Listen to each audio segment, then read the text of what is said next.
शांति बेहद बाप के साथ कंबाइंड, संतोषी, साक्षी, खुशनुमा विश्व परिवर्तकों को गॉडली मॉर्निंग।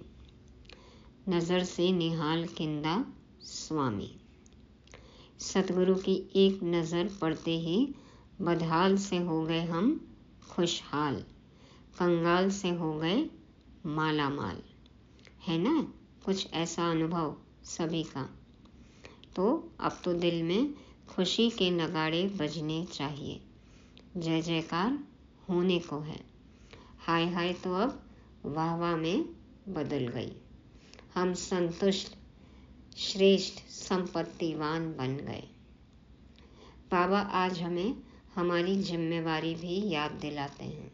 कौन सी? योग बल से अथाह सुखों की दुनिया हमें लानी है, बनानी है।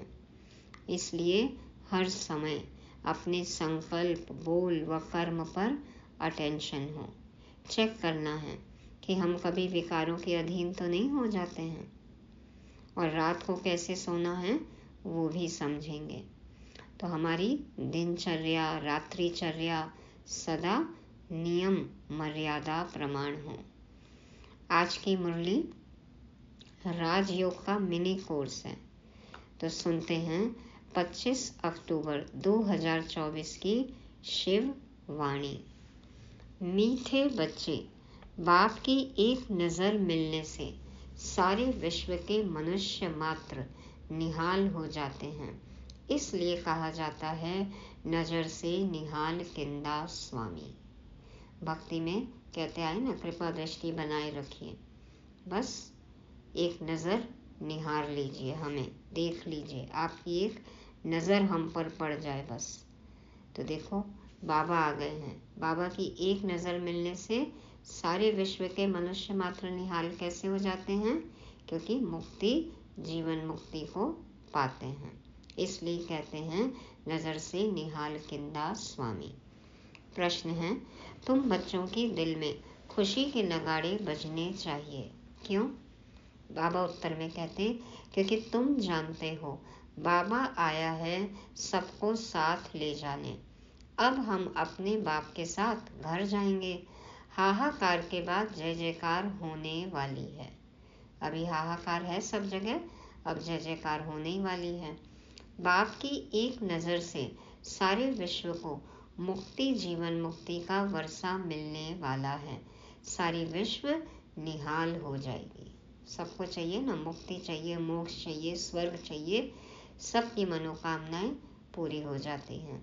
तो सारा विश्व ही नज़र से निहाल हो जाता है। ओम शांति। रूहानी शिव बाबा बैठ अपने रूहानी बच्चों को समझाते हैं। यह तो जानते हो कि तीसरा नेत्र भी होता है, ज्ञान का तीसरा नेत्र है ना। बाप जानते हैं सारी दुनिया की जो भी आत्माएं हैं सबको मैं वर्षा देने आया हूँ। बाप के दिल में तो वर्षा ही याद होगा। हाँ, विरासत, जायदाद, वर्षा, बाप को तो यही याद रहता है कि बच्चों को देना है। लौकिक बाप की भी दिल में वर्षा ही याद होगा, बच्चों को वर्षा देंगे। बच्चा नहीं होता है तो मूंझते हैं किसको दें। देखो कितनी कोशिश करते हैं कि घर का चिराग हो, हमारा परिवार आगे चले, वंश आगे चले, तो बच्चा चाहिए सबको। नहीं होता है तो मूंझते हैं कि ये प्रॉपर्टी, जायदाद किसको दें। फिर अडॉप्ट कर लेते हैं, गोद भी ले लेते हैं। यहाँ तो बाप बैठे हैं, इनकी तो सारी दुनिया की जो भी आत्माएं हैं सब तरफ नजर जाती है। जानते हैं सबको मुझे वर्षा देना है। भल बैठे यहाँ हैं परंतु नज़र सारे विश्व पर और सारे विश्व के मनुष्य मात्र पर है, क्योंकि सारे विश्व को ही निहाल करना होता है। अब बाप आए हैं तो हर बच्चे को निहाल करेंगे ना। तो बाप समझाते हैं यह है पुरुषोत्तम संगम युग। तुम जानते हो बाबा आया हुआ है सबको शांति धाम, सुख धाम ले जाने। हमने कहाँ की टिकट बुक की है? सब निहाल हो जाने वाले हैं। ड्रामा के प्लान अनुसार कल्प कल्प निहाल हो जाएंगे। बाप सब बच्चों को याद करते हैं। नज़र तो जाती है ना, सब नहीं पढ़ेंगे। ड्रामा प्लान अनुसार सबको वापस जाना है, क्योंकि नाटक पूरा होता है। थोड़ा आगे चलेंगे तो खुद भी समझ जाएंगे अब विनाश होता है। तो अब तो देख ही रहे हैं। अब नई दुनिया की स्थापना होनी है, क्योंकि आत्मा तो फिर भी चैतन्य है ना। तो बुद्धि में आ जाएगा बाप आया हुआ है। आत्माएं तो चैतन्य है, आत्माएं अजर अमर अविनाशी हैं।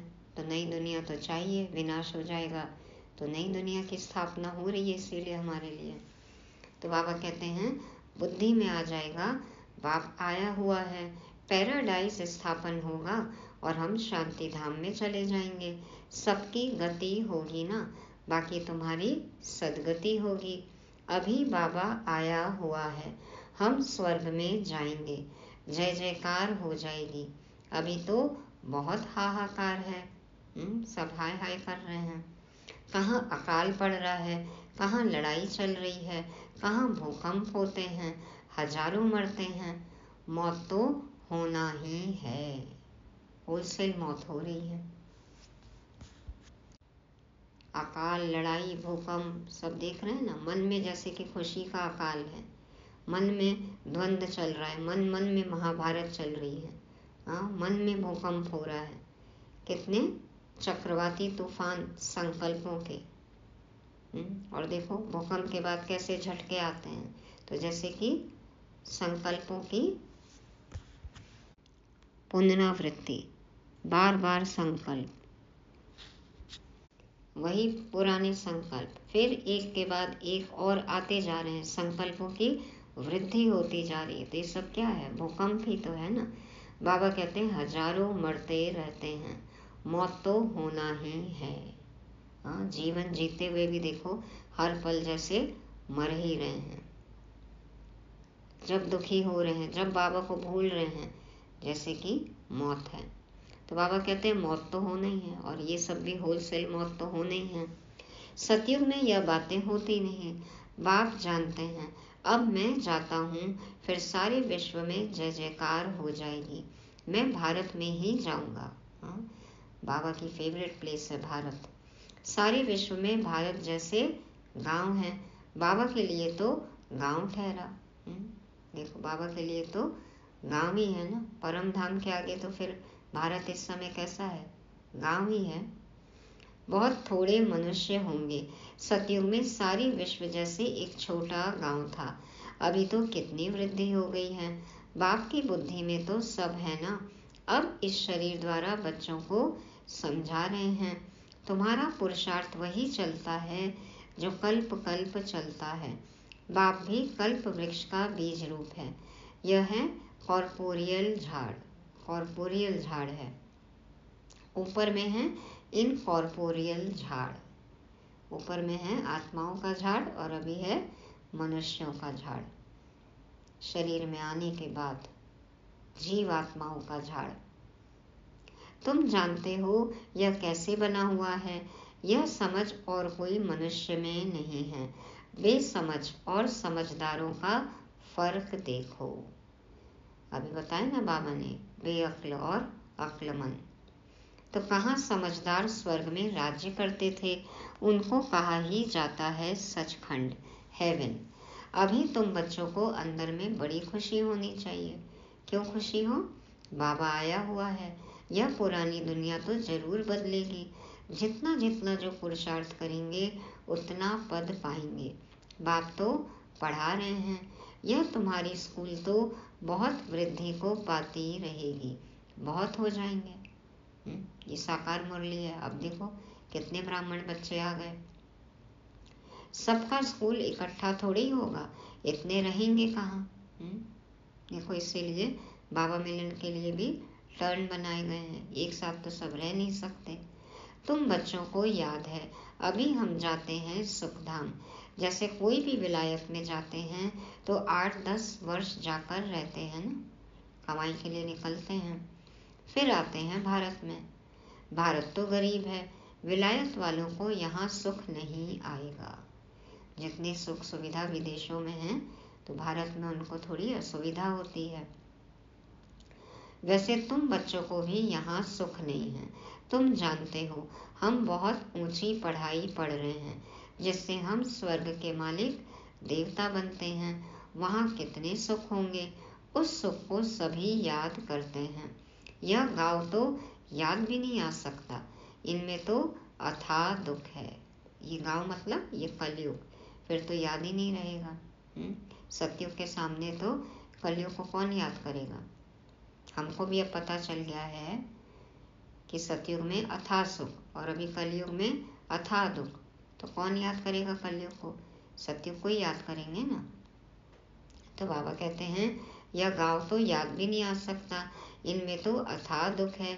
इस रावण राज्य पतित दुनिया में आज अपरम अपार दुख है, कल फिर अपरम अपार सुख होंगे। हम योग बल से अथाह सुख वाली दुनिया स्थापन कर रहे हैं। यह राजयोग है ना। बाप खुद कहते हैं मैं तुमको राजाओं का राजा बनाता हूँ, तो ऐसा बनाने वाले टीचर को याद करना चाहिए ना। टीचर बगैर बैरिस्टर, इंजीनियर आदि थोड़ी बन सकते हैं। यह फिर है नई बात। तो बाबा बगैर भी हम देवता तो बन नहीं सकते। आत्माओं को योग लगाना है परमात्मा बाप के साथ, जिससे ही बहुत समय अलग रहे हैं। कहते हैं ना आत्मा परमात्मा अलग रहे बहुकाल, तो बहुकाल क्या, वह भी बाप आपे ही समझाते रहते हैं। मनुष्य तो लाखों वर्ष आयु कह देते हैं, बाप कहते हैं नहीं, यह तो हर 5000 वर्ष बाद तुम जो पहले पहले बिछड़े हो वही आकर बाप से मिलते हो। तुमको ही पुरुषार्थ करना है। मीठे मीठे बच्चों को कोई तकलीफ नहीं देते हैं, सिर्फ कहते हैं अपने को आत्मा समझो। जीव आत्मा है ना, खुद को देह समझने की आदत हो गई है, तो बाबा याद दिलाते हैं तुम आत्मा हो। आत्मा अविनाशी है, जीव विनाशी है। आत्मा एक शरीर छोड़ दूसरा लेती है। आत्मा कभी पुरानी नहीं होती है। वंडर है ना। पढ़ाने वाला भी वंडरफुल, पढ़ाई भी वंडरफुल है। किसको भी याद नहीं, भूल जाती है। ऐसी वंडरफुल पढ़ाई को देखो हम भूल जाते हैं, वंडरफुल टीचर को भी भूल जाते हैं। तो वंडर है। पढ़ाने वाला भी वंडरफुल, पढ़ाई भी वंडरफुल, किसको भी याद नहीं, भूल जाती है। आगे जन्म में क्या पढ़ते थे किसको याद है क्या। इस जन्म में तुम पढ़ते हो, रिजल्ट नई दुनिया में मिलती है। देखो उस पढ़ाई में भी कहते हैं ना, हिस्ट्री ज्योग्राफी बड़ी बेवफा, रात को रटो सुबह सफ़ा, सुबह खफा, खफा हो जाती सफ़ा हो जाती दिमाग से। तो बाबा कहते हैं कि इस जन्म में जो तुम पढ़ाई पढ़ते हो इसकी रिजल्ट नई दुनिया में मिलती है। यह सिर्फ तुम बच्चों को पता है, यह याद रहना चाहिए। अभी यह पुरुषोत्तम संगम युग है, हम नई दुनिया में जाने वाले हैं। यह याद रहे तो भी तुमको बाप की याद रहेगी। याद के लिए बाप अनेक उपाय बताते हैं। बाप भी है, टीचर भी है, सतगुरु भी है, तीनों रूप में याद करो। कितनी युक्तियाँ दे रहे हैं याद करने की, कितनी युक्तियाँ, कितने संबंध, कितनी प्राप्तियाँ, सब है ना। कितनी महिमा है बाबा की, कैसे भी करके याद तो करें। परंतु माया भुला देती है। बाप जो नई दुनिया स्थापन करते हैं, बाप ने ही बताया है यह पुरुषोत्तम संगम युग है, यह याद करो। फिर भी याद क्यों नहीं कर सकते हो। युक्तियाँ बतलाते हैं याद की, फिर साथ साथ कहते भी हैं माया बड़ी दुष्कर है, घड़ी घड़ी तुमको भुलाएगी और देह अभिमानी बना देगी। इसलिए जितना हो सके याद करते रहो। उठते बैठते चलते फिरते देह के बदले अपने को देही समझो। यह है मेहनत। नॉलेज तो बहुत सहज है, सब बच्चे कहते हैं याद ठहरती नहीं। तुम बाप को याद करते हो, माया फिर अपनी तरफ खींच लेती है। माया का पौंफ है, माया में कितना आकर्षण है। देखो बाबा को याद करते हैं, माया अपनी तरफ खींच लेती है। इस पर ही यह खेल बना हुआ है। तुम भी समझते हो हमारा बुद्धि योग जो बाप के साथ और पढ़ाई के सब्जेक्ट में होना चाहिए वह नहीं है, भूल जाते हैं। तो भूल और अभूल का खेल है, स्मृति और विस्मृति का खेल है। तो बाबा कहते हैं तुम बाप को याद करते हो, माया अपनी तरफ खींच लेती है, इस पर यह खेल बना हुआ है। तो तुम भी समझते हो कि हमारा बुद्धि योग जो बाप के साथ और पढ़ाई के सब्जेक्ट में होना चाहिए वह नहीं है। माना ज्ञान योग में बुद्धि नहीं है, याद नहीं रहता हमेशा, तो भूल जाते हैं। परंतु तुम्हें भूलना नहीं चाहिए। वास्तव में इन चित्रों की भी दरकार नहीं है। अपने किसी संबंधी को याद करना होता है तो क्या चित्र देखकर थोड़ी याद करते हैं, परंतु पढ़ाने समय कुछ तो आगे चाहिए ना। अब समझाने के लिए तो चित्र चाहिए। कितने चित्र बनते रहते हैं। पांडव गवर्नमेंट के प्लान देखो कैसे हैं, उस गवर्नमेंट के भी प्लान हैं। तुम समझते हो नई दुनिया में सिर्फ भारत ही था, बहुत छोटा था। सारा भारत विश्व का मालिक था। एवरीथिंग न्यू होती है, ब्रांड न्यू। दुनिया तो एक ही है, एक्टर्स भी वही हैं। चक्र फिरता जाता है। तुम गिनती करेंगे, इतने सेकंड, इतने घंटे, दिन, वर्ष पूरे हुए, फिर चक्र फिरता रहेगा। आज कल करते करते 5000 वर्ष पूरे हो गए हैं। सब सीन सीनरी, खेल पाल होते आते हैं। कितना बड़ा बेहद का झाड़ है। झाड़ के पत्ते तो गिन नहीं सकते हैं। आसमान के तारे, सिर के बाल, झाड़ के पत्ते गिन सकते हैं? यह झाड़ है, इसका फाउंडेशन देवी देवता धर्म है। फिर यह 3 ट्यूब्स मुख्य निकले हुए हैं। 3 धर्म है ना, पहले आदि सनातन देवी देवता धर्म, ये फाउंडेशन हो गया, और फिर इस्लाम, बौद्ध धर्म और ईसाई धर्म। बाकी झाड़ के पत्ते तो कितने ढेर हैं, कोई की ताकत नहीं जो गिनती कर सके। इस समय सब धर्मों के झाड़ वृद्धि को पा चुके हैं। यह बेहद का बड़ा झाड़ है। आज झाड़ का चित्र देख लेना। हाँ, देखो हर धर्म के झाड़ वृद्धि को पा चुके। हर शाखा में हर धर्म का भी अपना सतयुग, त्रेता, द्वापर, कलयुग, चारों युग, क्योंकि वो भी गिरते जाते हैं।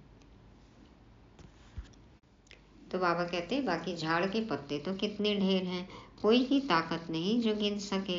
इस समय सब धर्मों के झाड़ वृद्धि को पा चुके हैं। यह बेहद का बड़ा झाड़ है।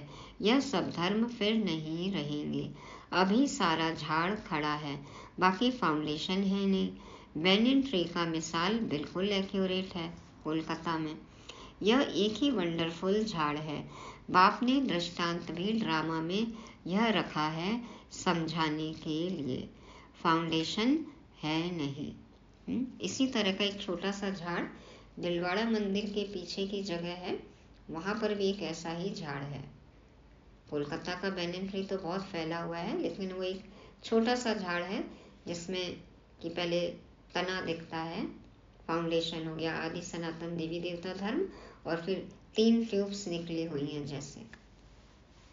तो जाएंगे सभी माउंट आबू जब तो देख सकते हैं। तो बाबा कहते हैं बाप ने तुमको कितना समझदार बनाया है। तो ये सब क्या है, समझ की बात है। अभी देवता धर्म का फाउंडेशन है नहीं, बाकी कुछ निशानियां हैं, आटे में नमक। प्राय यह निशानियां बाकी रही हैं। हाँ, मूर्तियां हैं, चित्र हैं। तो बच्चों की बुद्धि में यह सारा ज्ञान आना चाहिए। बाप की भी बुद्धि में नॉलेज है ना, तुमको भी सारा नॉलेज दे। आप समान बना रहे हैं। बाप बीज रूप है और यह उल्टा झाड़ है। यह बड़ा बेहद का ड्रामा है। अभी तुम्हारी बुद्धि ऊपर चली गई है। तुमने बाप को और रचना को जान लिया है। भल शास्त्रों में है, ऋषि मुनि कैसे जानेंगे। एक भी जानता हो तो परंपरा चले, दरकार ही नहीं। जब सदगति हो जाती है, बीच में कोई भी वापस नहीं जा सकता। नाटक पूरा हो तब तक सब एक्टर्स यहाँ होने हैं। जब तक बाप यहाँ हैं, जब वहाँ बिल्कुल खाली हो जाएंगे तब तो शिव बाबा की बारात जाएगी। उधर से आखिरी आत्मा आएगी और इधर से जाना चालू होगा। अब बाराती बनना है, सजनी बनना है, लूला लंगड़ा बनना है, क्या बनना है? पहले से तो नहीं जाकर बैठेंगे ना, बारात जाएगी तभी जाएंगे, पहले से तो कोई भी नहीं जाएगा। तो बाप सारी नॉलेज बैठ देते हैं। यह वर्ल्ड का चक्र कैसे रिपीट होता है। सतयुग, त्रेता, द्वापर, कलयुग, फिर संगम होता है। गायन है, परंतु संगम युग कब होता है यह किसको पता नहीं है। तुम बच्चे समझ गए हो, 4 युग है। यह है लीप युग, इसको मिजिट कहा जाता है। छोटा सा युग है ना, मिजिट बौने को कहते हैं, छोटा। तो श्री कृष्ण को भी मिजिट दिखाते हैं, छोटा दिखाते हैं ना, बाल कृष्ण, बाल गोपाल। तो यह है नॉलेज। नॉलेज को मोड़ तोड़कर भक्ति में क्या बना दिया है।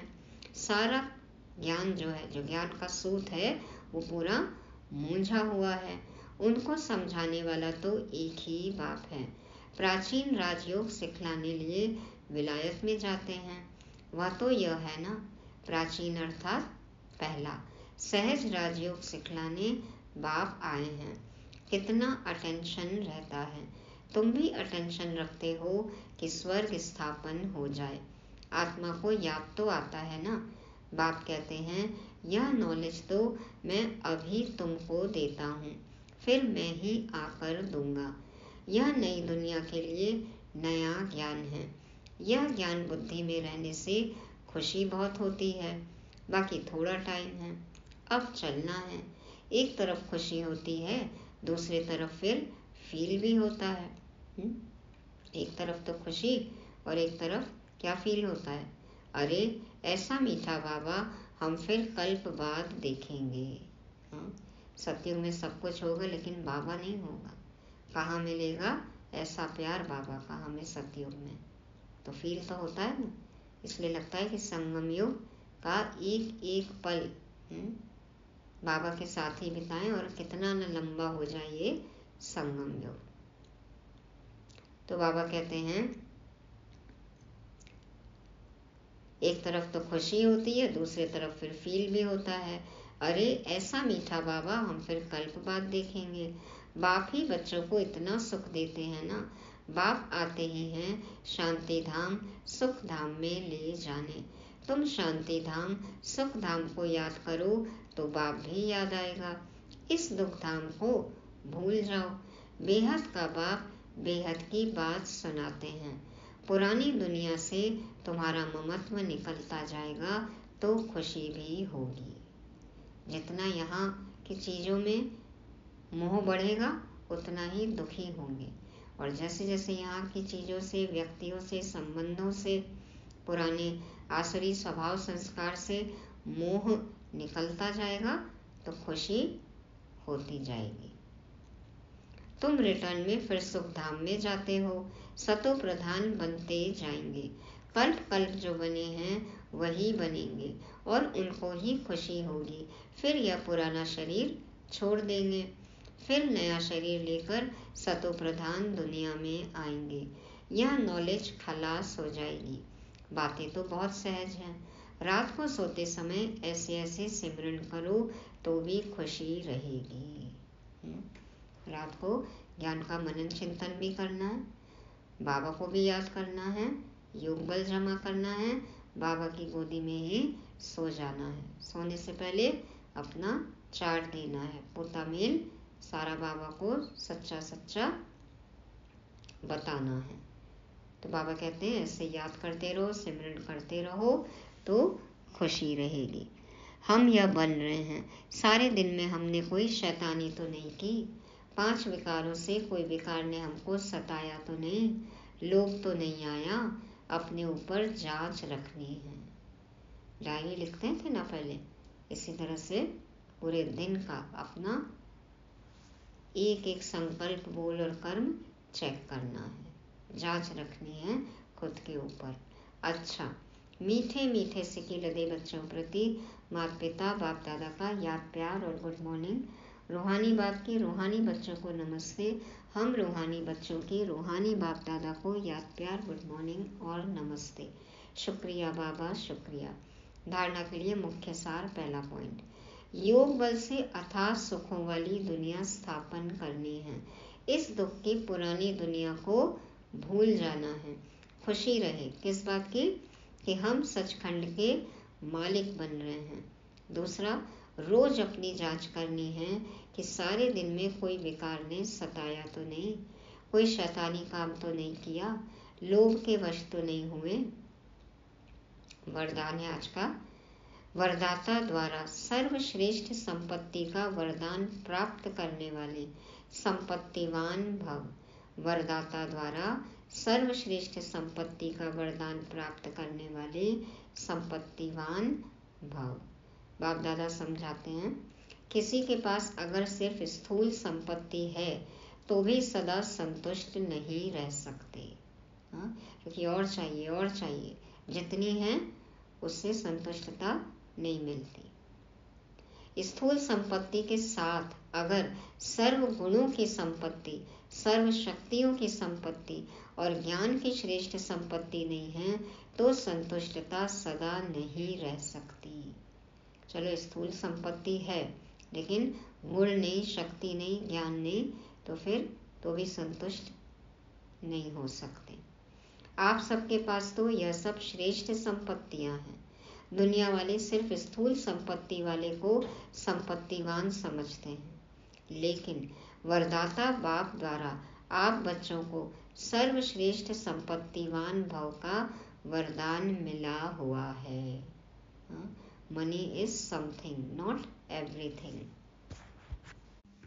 तो हमारे पास तो ज्ञान, गुण, शक्ति का खजाना है, अविनाशी खजाना है, डायरेक्ट भगवान से मिला हुआ अष्ट शक्ति नवनिधि। तो हमारे जैसा सर्वश्रेष्ठ संपत्तिवान तो कोई है ही नहीं। स्लोगन, सच्ची साधना द्वारा हाय हाय को वाह वाह में परिवर्तन करो। सच्ची साधना द्वारा हाय हाय को वाह वाह में परिवर्तन करो। क्या है सच्ची साधना? खुद को आत्मा समझ के बाप को याद करना। मास्टर सर्वशक्तिवान कब बनेंगे? जब सर्वशक्तिवान से जुड़ेंगे, तभी जीवन की सारी हाय हाय वाह वाह में बदल सकती है। तो ये थी आज की मुरली।